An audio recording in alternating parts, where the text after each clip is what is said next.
to them.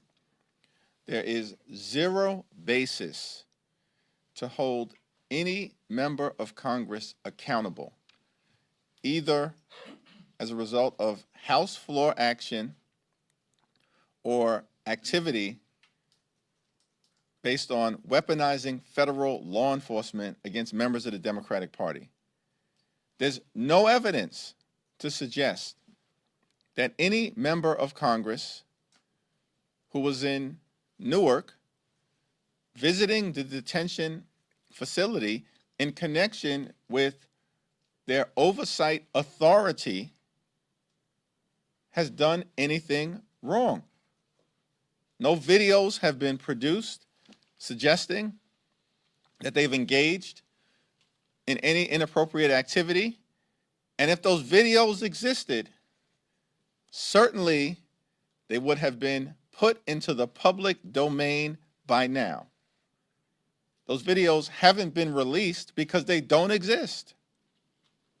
The members of Congress, Bonnie Watson Coleman, LaMonica MacGyver, and Rob Menendez, were the ones who were subjected to overly aggressive behavior by people who are weaponizing the authority of the federal government as part of some effort to try to intimidate House Democrats. It's not happening. They will not be successful as it relates to their efforts to intimidate us. Not today, not tomorrow, not next week, not next month, not next year, not ever. Mr. Leader, are there any reforms to Medicaid that you would support to make it more solvent? We are always open to having a bipartisan conversation to see how we can make the federal government and important programs relied upon by the American people as efficient and effective as possible. The House Republicans have not produced any evidence of meaningful waste, fraud, and abuse. That's an excuse to try to find cuts to enable their massive tax breaks for their billionaire donors like Elon Musk. From the very beginning of this process, Republicans have made clear they don't want to enter into any bipartisan conversation about making life better for the American people, which is why they've chosen to produce this one big ugly bill through reconciliation so they can avoid Democrats being part of the legislative process. To the extent this thing falls apart in some way, shape, or form, then as Democrats, like we've made clear from the very beginning of this Congress, we'll work with anyone in good faith who's actually committed to improving the quality of life of the American people and building an affordable economy. Republicans clearly are not in that space. But what about strengthening work requirements and those kinds of things? The Republicans have spent years complaining about unfunded mandates, and now we have this one big ugly bill filled with unfunded mandates. These aren't serious people right now. And this is not just Democrats expressing concern about the assault on Medicaid and the health care of the American people. Senator Josh Hawley has been very clear because he knows what we know, that this Republican budget, the GOP tax scam, represents an assault on Medicaid recipients and the health care of the American people. This whole notion that Democrats are somehow making this up is belied by the fact that conservative Republicans have made the same observation, including people who are close to the Trump administration who have warned this Republican Congress that if they proceed with these Medicaid cuts, they are hurting their own people. Rural hospitals will close, and health care is going to be snatched away from working class Americans in blue states, purple states, and red states. Thank you, Mr. Leader. The Supreme Court heard oral arguments today on President Trump's birthright citizenship executive order. I know how Democrats put forward an amicus brief arguing against it. For Americans who are just tuning into this conversation, what's your message to Well, birthright citizenship is part of the fabric of the country because it's part of the fabric of the United States Constitution as included in the 14th Amendment.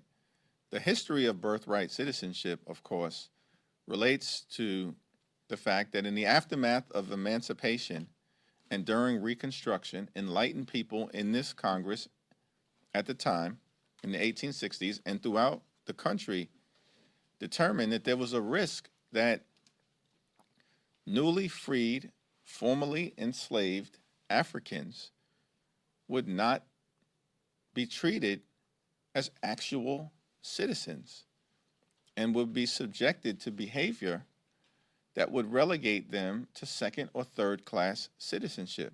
To try to avoid that circumstance, it was included in the 14th Amendment in a way that makes clear anyone born in this country is an American citizen. Donald Trump does not have the ability to wave a malignant MAGA wand and wipe that away. He can't do it. And I think it's pretty clear based on the Supreme Court arguments today that a majority of the court will come to that conclusion that Donald Trump's executive order related to birthright citizenship was both unlawful and unconstitutional, and another example of his abuse of power. Thank you. Speaker Mike Johnson said earlier this week that he supports banning members of Congress from trading stocks, which is something that you've said you support. Have you spoken at all to the Speaker about this, and do you expect it to get a vote in this Congress? I haven't spoken to Speaker Johnson about this issue, but what is clear is that there's corruption unfolding in real time amongst the executive branch, and that to the extent that we tackle this issue as it relates to prohibiting members of Congress from trading stock, which I strongly support, we need to simultaneously explore how we can deal with executive branch corruption. Thanks. Kevin? Do you plan on endorsing at all in the mayor's race between now and the end of June? Obviously, many of your colleagues have stepped into this. I don't. Thanks. It's pretty easy. Thanks. We can circle back to you on another question if you want. Okay.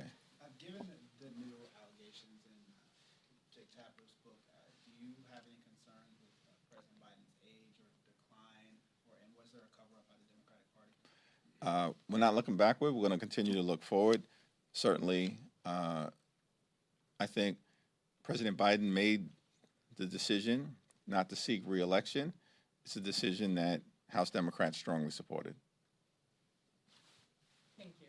So regarding this budget bill, what's your progress in getting 4 Republicans to kill it with Democrats? Who are those Republicans you're looking to get to come to your side?